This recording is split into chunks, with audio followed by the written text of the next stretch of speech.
श्री स्वामी समर्थ. रामभक्त शबरी ही कोण होती असा बऱ्याचशा जणांच्या मनात प्रश्न उठत असेल. रामभक्त शबरीचा जन्म शरद पौर्णिमेला झाला. शबरी कोण होती? कोणी म्हणे ती शबर राजाची कन्या होती, कोणी तिच्या वनवासी भिल्ल समाजाची असण्यावर भर देतात. कोणाला मातंग ऋषी समोर आध्यात्मिक असं पूर्ण करण्यासाठी गुरु उपदेश घेणारी शबरी भावते, तर कोणाला आपल्या दैवताला जे आहे ते प्रसंगी उष्टी बोरे देऊनही समर्पित होणारी शबरी आठवते. मलय पर्वतावर भिल्लाच्या मुळी शंभर राजाच्या पोटी एक मुलगी जन्माला आली होती. भिल्लांच्या कुळी शबर राजाच्या पोटी एक मुलगी जन्माला आली. तिचे नाव शबरी. पाहता पाहता ती 8 वर्षांची झाली. आपल्या कुळातील एका मुलाशी तिचे लग्न जुळविण्यात आले आणि लग्नाची तयारी सुरू देखील झाली. लग्नाच्या मेजवानीसाठी बकऱ्यांची पिल्ले आणण्यात आली. या सर्व कोकरांना बांबडीच्या फांद्यांचे कुंपण करून त्यात ठेवण्यात आले. त्यातली काही पिल्ले बाहेर येत असत आणि त्या पिल्लांबरोबर ती लहानशी शबरी खेळत असे. त्या पिल्लांचा तिचा इतका लळा लागला की ती जेवण करायचे विसरूनच जाई. तेव्हा तिची आई रागावून तिला म्हणाली, किती वेळ त्या कोकरांशी खेळतेस? घे खेळून, उद्या ती मेल्यावर कुणाशी खेळशील? शबरी म्हणाली, उद्याही मरणार आई? आई म्हणाली, हो अगं, तुझ्या लग्नात ती मेजवानीसाठी आणली आहेत ती सर्व पिल्ले. याचा उद्या बळी जाणार आहे. आईचे हे शब्द ऐकल्यावर शबरीचे अंतःकरण कळकळले. ती म्हणाली, आई यांना मारणार? छे छे. आई म्हणाली, का नाही ग मारायचं? का नाही मारायचं? आपला कुळाचाळ कुळधर्म त्यांना बळी देऊनच आपले देवता प्रसन्न होतील आपल्यावर. शबरी आईला म्हणाली, देवकार्याला नावाखाली राक्षसी कृती आहे ही. बघ आई, ती लहानली पिल्ले कशी दीन होऊन पाहत आहेत. ही सर्व हरीची लेकरे आहेत. एकाच्या कुळासाठी दुसऱ्यांचा बळी का द्यावा ग आई? तिला काही सुचेना. याचा जीव वाचवण्याचा असेल तर एकच उपाय तिला दिसू लागला, तो म्हणजे लग्न न करणे. त्याच दिवशी मध्यरात्री उठून तिने सर्व कोकरे सोडून दिली आणि ती स्वतःही निघाली. मलय पर्वतावरून मजल दर मजल करीत इकडे सकाळी तिची शोधाशोध सुरू झाली. तिला माहिती होते तेव्हा दिवसा ती एखाद्या उंच झाडावर जाऊन बसत असे आणि शोधणारी माणसे पुढे निघून गेल्यावर त्यांच्या मागून ती रात्रीचा प्रवास करीत असे. असे करीत करीत ती गोदातीरी आली. तिथे पोचल्यावर तिला सुंदर असा आश्रम आणि पर्णकुट्या दिसल्या आणि इथेच आपण राहावं असं तिला वाटू लागलं. तो आश्रम होता मातंग ऋषींचा. तिला असे वाटले, आपल्याला हीन कुळामुळे आपणास इथे धारा मिळणार नाही, म्हणून तिने आश्रमाबाहेर एका झाडावर आश्रय घेतला आणि तेथून ती आश्रमाची दिनचर्या पाहत असे. सर्व आश्रमवासी भल्या पहाटे गोदावरी तरी स्नानास येत. ते सर्वजण त्या मार्गाने स्नानात जात. तो मार्ग तिने पाहून ठेवला आणि दुसऱ्या दिवसापासून रात्री तो मार्ग झाडायला तिने सुरुवात केली. दिवसेंदिवस पायाखालची दगडादुगडांची काट्याकुट्यांची वाट मऊ व्हायला लागली. हे मातंग ऋषींच्या लक्षात आले. त्यांनी आपल्या शिष्यांना सांगितले, असा कोण सेवा चोर आहे ते पाहू. मातंग ऋषींना माहिती होते की हे करणारे आपले शिष्य नव्हे. उत्तर रात्री झाडावरून खाली येऊन मार्ग साफ करणाऱ्या बालशबरीला शिष्यांनी पाळत घेऊन पकडले आणि ओरडत ओरडत मातंग ऋषींच्या समोर आणले आणि म्हणाले, सेवा चोर सापडला. या पोरीने आपला आश्रम बाटविला. हिला कडक शासन करा. मातंग ऋषींच्या समोर आणल्याबरोबर शबरीने त्यांच्या चरणावर लोळून घेतले. मातंग ऋषींनी तिला जवळ घेऊन तिच्या डोक्यावरून हात फिरवला आणि म्हणाले, बाळ, मी तुझ्यावर प्रसन्न झालो. तू खरंच सेवामूर्ती आहेस. शबरी म्हणाली, महाराज, मला सेवेशिवाय दुसरं काहीच नको. मागे घडलेला सर्व वृत्तांत तिने सांगितला. मातंग ऋषींना सांगितला. महाराजांनी तिला आश्रमात ठेवून घेतले आणि शबरी 10-11 वर्षांची होते ना तोच मातंग ऋषींनी दिव्य साक्षात्कार झाला की आपले कार्य झाले आहे. आपण हिमालयात जावे आणि तिथेच समाधीस्थ व्हावे. मातंग मुनींनी जाण्यास निघाले. त्यांच्या चरणावर डोके ठेवून शबरी म्हणाली, महाराज, मी आपल्या आश्रमामध्ये इथे राहिली. आपण जाणार, आता मी कुठे जावे, काय करावे? मातंग ऋषी म्हणाले, बाळा, तुला कुठेही जाण्याची गरज नाही. तू इथेच राहा. तू प्रत्यक्ष सेवामूर्ती आहेस. पुढे जेव्हा श्री नारायण राम अवतार येतील तेव्हा साक्षात प्रभू श्रीराम तुला येऊन भेट घेतील. गुरुवाक्यानंतर विश्वास आणि स्वतःकडे दिनत्व देऊन शबरीने सेवा करण्यास सुरुवात केली. इकडे मातंग ऋषी हिमालयात निघून गेले. पंपा सरोवराच्या पश्चिम तीरी चित्रकूट पर्वतावर शबरीचे आयुष्य सुरू झाले. ती बालशबरी तारुण्यामध्ये प्रवेश करीत झाली आणि तिला विचार करता तिच्या असे लक्षात आले की प्रभू श्रीराम येतील असे गुरूंनी सांगितले खरे, पण ते कधी येतील हे विचाराचे राहूनच गेले. तेव्हा आता जोपर्यंत प्रभूंची भेट होत नाही तोपर्यंत आपल्याला या आश्रमात सेवा करत राहिले पाहिजे. जसे जसे आयुष्य वाढत चालले तसे तसे तिला वाटू लागले, श्रीराम येणार, मला भेटणार. पण अजून प्रभू श्रीरामांना जन्म अयोध्येत व्हायचा होता. तिच्या मनात प्रभू भेटीचा छंद लागला होता. तिला असे वाटे की आज प्रभू येतील. या विचारात ती जगाला विसरून गेली होती. प्रभाती उठावे मातंग ऋषींचा मार्ग ती हाताने झाडत होती, पण महाराजांनी त्या प्रभू भेटीचा उपदेश केला.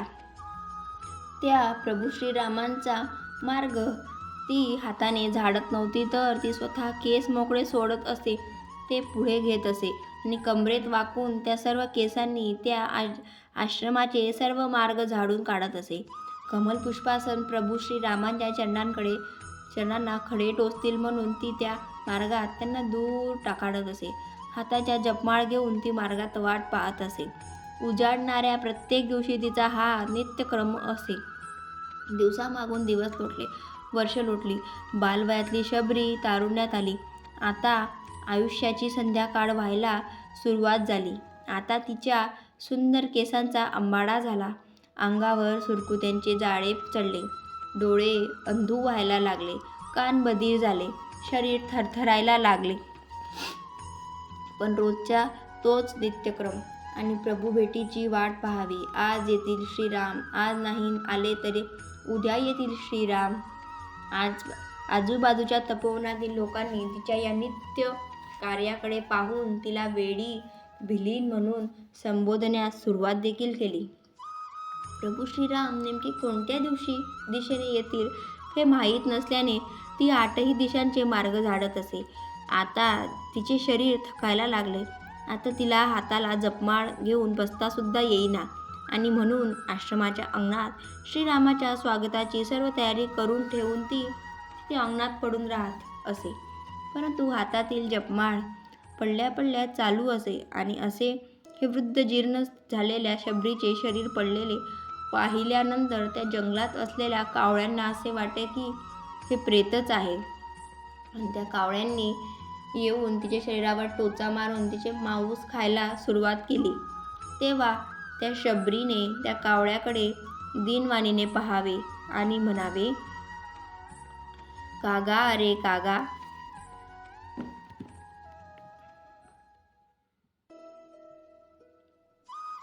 कागा अरे कागा, कागा सब कुछ खाइए, चुन चुन खाइए मांस, दो नेना मत खाइए, प्रभू देखन की यास.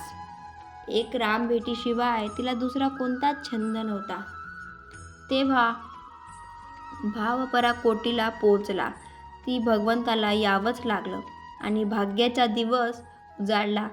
तिने 2 आकृत्या आश्रमाच्या दिशेने येताना पाहिल्या. मातंग ऋषींनी सांगितलेल्या प्रमाणे शबरी देखी रामजी गृह आए.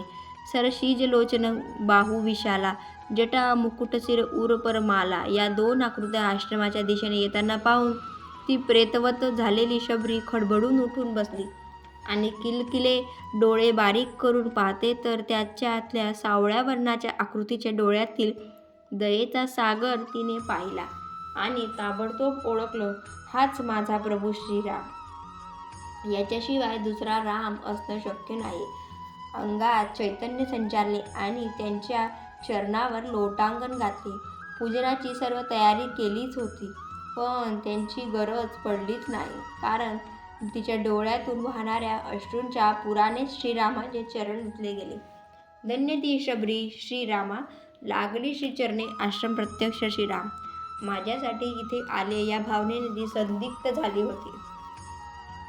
तिच्या मुखातून शब्द व्यवस्थित फुटत नव्हते. ती म्हणाली, माझ्या कुटियापर्यंत यायला तुम्हाला फार श्रम झाले असतील ना रामा. माझे त्रिविध ताप शांत केलेत. प्रभू श्रीरामांची पूजा झाली.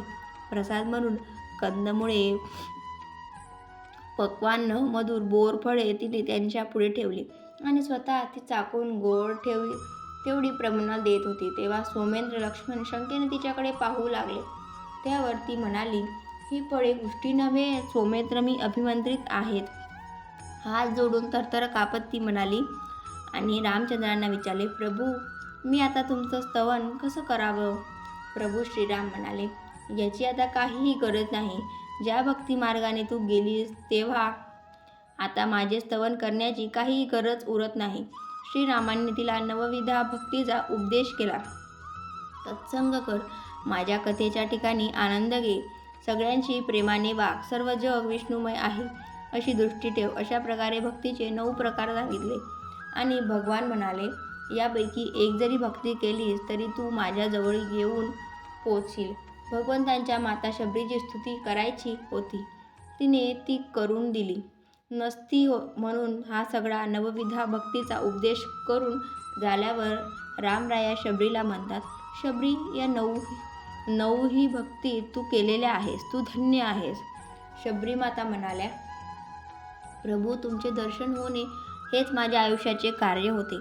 आता ते झाले, माझे कार्य झाले. आणि आता माता शबरीने रामरायाकडे पाहिले, आपले आसन दृढ केले. निघाला प्रभू नेत्री तो साठविला, आयुष्यामध्ये जो सदा आठविला. कुटी सोडून चालिला राम तेव्हा, कुंडी सोडून चालले प्राण तेव्हा. साठवलेला राम सामान्य होता तो का माता शबरीचा? नाही. मातंग ऋषींच्या आश्रमात आल्यापासून तो या क्षणापर्यंत ज्या रामाच्या आठवणीशिवाय त्या माता शबरीने दुसरे काहीच केले नाही. तो राम तिने नेत्रात साठविला. तेव्हा इतके दिवस त्या कुंडीत रामाच्या आशेने निवास करणारे तिचे जे प्राण होते ते प्राण आता कुंडीच्या बाहेर जाऊ पाहायला लागले.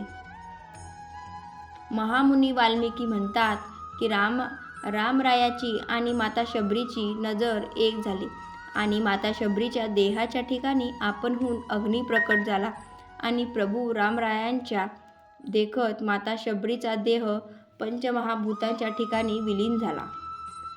ही आहे राम भक्ती, हे आहे राम दर्शन, ही आहे राम प्राप्ती. जय श्रीराम. श्री स्वामी समर्थ. जय जय स्वामी समर्थ.